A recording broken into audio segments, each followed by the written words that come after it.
மீசா டிவியின் தமிழ் பேசும் உறவுகளை அன்போடு வரவேற்றுக் கொள்கிறோம். இன்றைய இந்த பதிவுல ஈரான் இஸ்ரேல் யுத்தத்தின் நிலவரங்கள், கலவரங்கள், யுத்தத்துக்குள்ளே என்ன நடந்த, யுத்தத்துக்கு வெளியே என்னென்ன விஷயங்கள் நடக்கிறது, பேசப்படுகிறது என்ற பல்வேறு விஷயங்களை பேசுறது தான் இன்றைய பதிவு.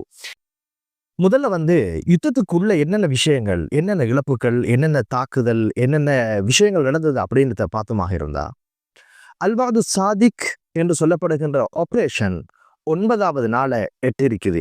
இந்த சந்தர்ப்பத்துல 17 தாக்குதலை ஈரான் கச்சிதமாக நடத்தி முடிச்சிருக்குது. பல்வேறு ஏவுகணைகளை அந்த ஒரு விஷயத்துக்காக பயன்படுத்திருக்கிறதா தெரிய வருது.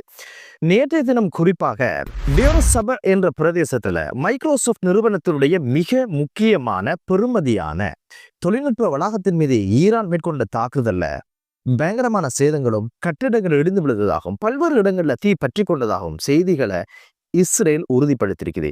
இதுல 10 பேர் வரைக்கும் காயமடைந்ததாக சொல்லப்படுது. அதை தாண்டி இன்னும் பல்வேறு இடங்கள்ல தாக்குதல் நடத்தப்பட்டதில்ல கிட்டத்தட்ட 30 பேர் படுகாயமடைந்ததாகவும் இஸ்ரேல் அறிவிச்சிருக்கிறது பார்க்க முடிந்தது. பதிலுக்கு இஸ்ரேல் அதனுடைய தாக்குதலை வான்படையை கொண்டு ஆரம்பிச்சது. இதுல குறிப்பாக ஏவுகணையில் எய்கின்ற அந்த தளங்களை இலக்கு வைத்து தாக்குதல் நடத்தியது மட்டுமல்ல, கிட்டத்தட்ட 35 இராணுவ முகாம்களை இலக்கு வைத்து இந்த தாக்குதலை இஸ்ரேல் ஆரம்பித்தது, அந்த தாக்குதலை மேற்கொண்டது. தப்ரேஸ் மற்றும் குர்முஷான் என்று சொல்லப்படுகின்ற பகுதியில் பாரிய அளவுல சேதங்களுக்கு உட்படுத்தப்பட்டதாக இஸ்ரேல் குறிப்பிடுது.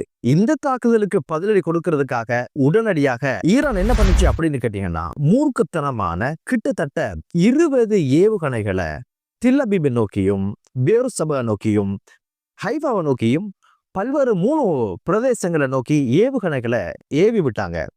இது ஆங்காங்கே விழுந்ததுல பல்வேறு கட்டிடங்கள் இடிந்து விழுந்ததாகவும், பயங்கரமான தீப்பிழம்புகள் கிளம்பியதாகவும், அங்கு புக மண்டலங்களாகவே அந்த பிரதேசங்கள் காட்சியளித்ததாகவும், கிட்டத்தட்ட 100 பேர் வரைக்கும் படுகாயமடைந்ததுல பல பேரின் நிலைமை கவலைக்கிடமாக இருப்பதாகவும் இஸ்ரேல் அறிவித்திருப்பதை பார்க்க முடியுது.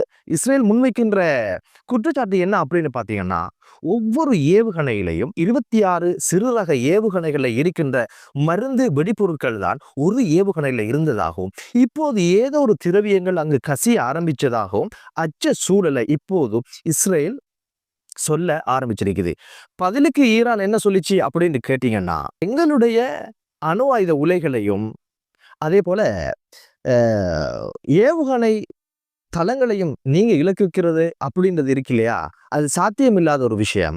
இப்போது அலி ஹாமினி என்ன சொல்லியிருக்கிறார் அப்படின்னு பாத்தீங்கன்னா, இப்போதுதான் பழிவாங்கும் படலம் ஆரம்பமாக இருக்குது. இதற்கு பிறகு இஸ்ரேல் பயங்கரமான இழப்புகளை சந்திக்க நேரிடும், இது பழிதீர்க்கும் படலம் என்று சொன்னது மட்டுமல்லாம வாஷிங்டன் பேச்சுவார்த்தைக்கு அழைத்ததாக சொல்லப்படுது.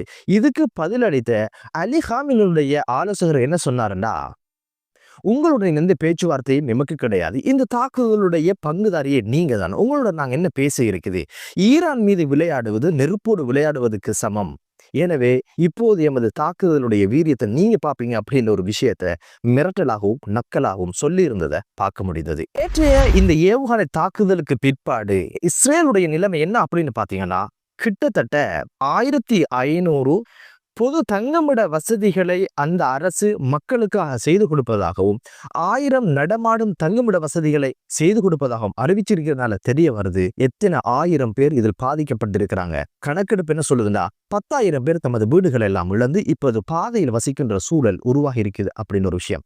இப்போது இஸ்ரேல் என்ன சொல்லுது அப்படின்னு கேட்டீங்கன்னா, தில் அபீபும் பேருசபா ஹைஃபா போன்ற பிரதேசங்கள் வாழ்வதற்கு உகந்தது அல்ல.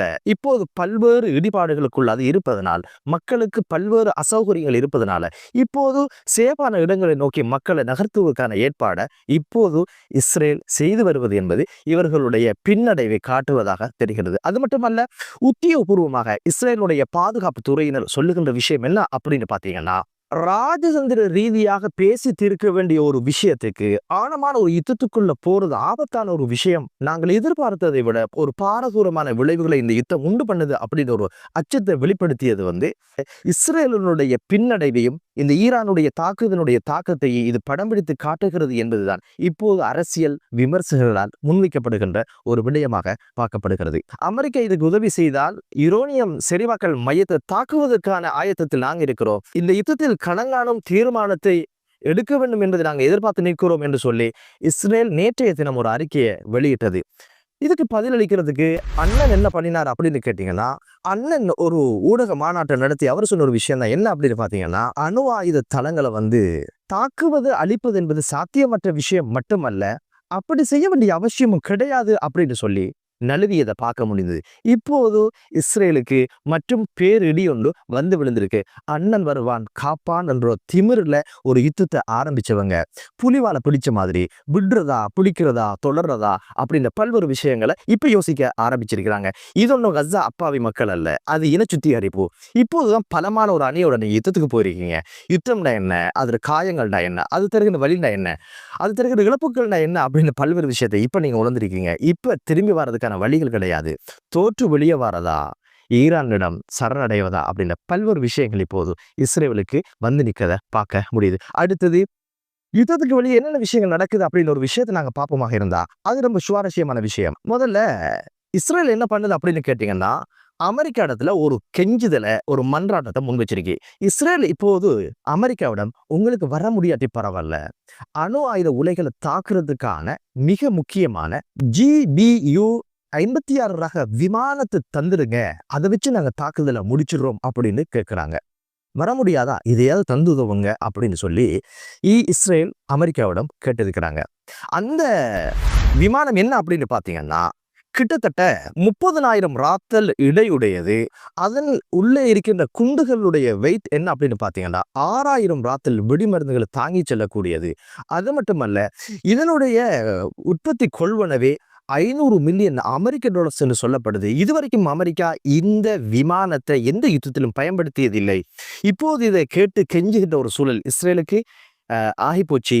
இப்போ என்ன அப்படின்னு கேட்டீங்கன்னா, எதற்கு இதை கேட்குறாங்க அப்படின்னு கேட்டீங்கன்னா, ஃபோர்டோ யுரேனியம் செறிவாக்கல் மையம் கிட்டத்தட்ட நிலத்துக்கு அடியில 80 மீட்டர் தொடக்கம் 90 மீட்டர் வரை ஆழத்தில் இருப்பதனால இதை தாக்குவதற்காகத்தான் இந்த விமானத்தை இவங்க கேட்கிறாங்க. எவ்வளவு தூரம் நிலத்தின் அடியில் சென்று தாக்குதல் நடத்தும் அப்படின்னு பாத்தீங்கன்னா, கிட்டத்தட்ட 60 மீட்டர் வரைக்கும் சென்று அடியில் இருக்கின்ற சுரங்கங்களை கற்பாறைகள் எல்லாம் தகர்த்து எரியக்கூடிய வல்லமை உள்ளது என்று சொல்லப்படுது. அதைத்தான் இப்போது கெஞ்சி கொண்டிருக்காங்க இஸ்ரேல்.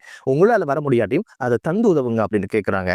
இந்த சந்தர்ப்பத்துல இந்த யுத்த விமானத்தை அமெரிக்கா கொடுக்குமா அப்படின்னு கேட்டா கொடுப்பதற்கான வாய்ப்பு இல்லை என்றுதான் இப்போது அரசியல் விமர்சகர்கள் சொல்றாங்க. காரணம் என்ன அப்படின்னு பாத்தீங்கன்னா, இதை கொடுக்கிறதாக இருந்தால் இந்த தாக்குதல் அமெரிக்க தலைவரனுடைய தலைமையின் தான் இது நடக்கணும் என்பது அவங்களுடைய விருப்பமாக இருக்குது. எனவே அவர் வருவதற்கு அங்கு நிர்வாக ரீதியான பல்வேறு சிக்கல் இருப்பதனால இந்த மிக முக்கியமான இந்த விமானத்தை இஸ்ரேலுக்கு அமெரிக்கா கொடுக்க போவதில்லை என்ற ஒரு விஷயத்தை சொல்வதை பார்க்க முடியுது. இதுவும் மிகப்பெரிய ஒரு ஏமாற்றமாக இஸ்ரேலுக்கு இருக்கிறத பார்க்க முடியுது. இங்க வேடிக்கை என்ன அப்படின்னு பாத்தீங்கன்னா, அணு ஆயுதம் ஈரானிடம் இருப்பது அவங்களுக்கு அச்சுறுத்தலை உண்டாக்குது, உலக பாதுகாப்புக்கு ஒரு அச்சுறுத்தல் சொல்ற நேரத்துல இஸ்ரேலிடம் இருக்கின்ற அணு ஆயுதத்தை பற்றி யாரும் பேசினது கிடையாது. எந்த ஒரு ஒப்பந்தத்திலும் கைச்சாத்திடல அப்படின்ற ஒரு விஷயத்தை பார்க்கும் பொழுது இவர்கள் இது பற்றி பேசுவதற்கு இந்த தகுதியுமே கிடையாது. இவர்கள் எப்படியாவது அமெரிக்கா உள்ள கொண்டு வந்து ஈரானை எப்படியாவது தகரத்தை முடிச்சிடணும் அப்படின்ற ஒர்க் பண்றாங்க. அதுக்கு இப்போது எந்த ஒரு பச்சை கொடியையும் அமெரிக்கா காட்டல என்பது இப்போது இஸ்ரேல் தனிமைப்படுத்தப்பட்ட ஒரு சூழலை பார்க்க முடியுது. அடுத்த ஒரு விஷயம் தான் அமெரிக்கா இதுக்குள்ள வருவதை தடுப்பதற்கு ஒரு துரும்புச்சீட்டாக ஈரான் எதை பயன்படுத்த போகுது அப்படின்னு கேட்டீங்கன்னா, ஹொர்முஸ் ஜலசந்தியை மூடுவதாக எச்சரிக்கலாம்.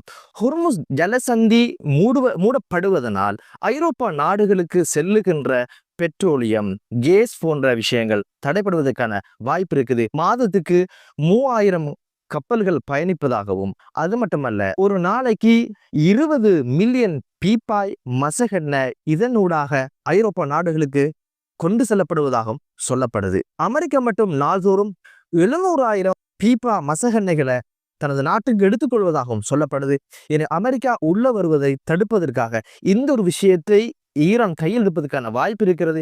அது மிகப்பெரிய ஒரு பொருளாதார நெருக்கடியில் ஐரோப்பா நாடுகளை மட்டுமல்ல உலக நாடுகளை கொண்டு செல்லும் என்ற ஒரு அச்சமும் இப்போது எழுந்திருப்பதை பார்க்க முடியுது. இந்த ஒரு விஷயத்தை ஈரான் மிரட்டலுக்காக செய்யுமா என்பதை பொறுத்திருந்துதான் பார்க்க வேண்டும். மற்றொரு விஷயம் தான் இஸ்ரேல் ஈரானுடைய வான்பரப்பு தமது கட்டுப்பாட்டுக்குள்ள வந்தாச்சு அப்படின்னு சொல்லி ஒரு மார்பு தட்டி ஒரு விஷயத்தை பேசுறத பார்க்க முடியுது. இது உண்மைத்தன்மை என்ன அப்படின்னு பாத்தீங்கன்னா, நிச்சயமாக ஈரானுடைய வான்பரப்பு நவீனத்துவம் மிக்க ஒரு பாதுகாப்பான ஒரு வலயமாக இருக்கிறதா அப்படின்னு கேட்டா இல்லை என்பதுதான் தெரிய வருது. காரணம் என்ன அப்படின்னு கேட்டீங்கன்னா, அவங்களுடைய வான்படை என்பது எப்போது பலவீனமாக இருக்குது. காரணம் என்னன்னா, அவர்கள் பயன்படுத்துகின்ற இப்போதைக்கு இருக்கின்ற விமானங்கள் அனைத்தும் 1970ற்கு முற்பட்ட காலப்பகுதியிலே தயாரிக்கப்பட்டவை.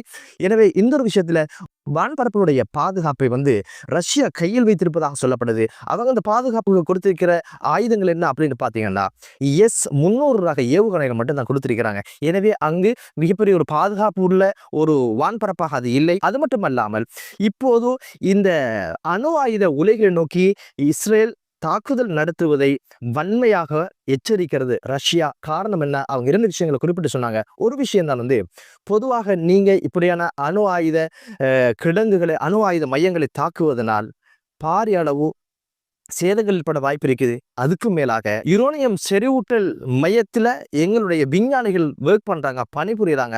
நீங்க அப்படியான ஒரு தாக்குதலை மேற்கொண்டால் பதிலுக்கு நாங்களும் பதில் சொல்ல வேண்டி வரும் என்ற ஒரு காட்டசாட்டமான எச்சரிக்கையும் ரஷ்யா விடுத்திருப்பது ஊர்ந்து கவனிக்கப்பட வேண்டியது. இப்போது எல்லா பக்கங்களாலும் இஸ்ரேலுக்கு பயங்கரமான அழுத்தங்களும் எச்சரிக்கைகளும் வந்த வண்ணம் இருக்குது.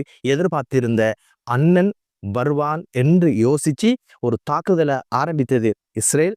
ஆனால் இப்போது அண்ணன் வருவதாகவும் இல்லை, ஆயுதம் கொடுத்ததாகவும் இல்லை. பொறுத்திருந்து பார்க்கலாம், இந்த யுத்தம் அடுத்த கட்டத்துக்கு நகருதா அல்லது முடிவுக்கு கொண்டு வரப்படுகிறதா?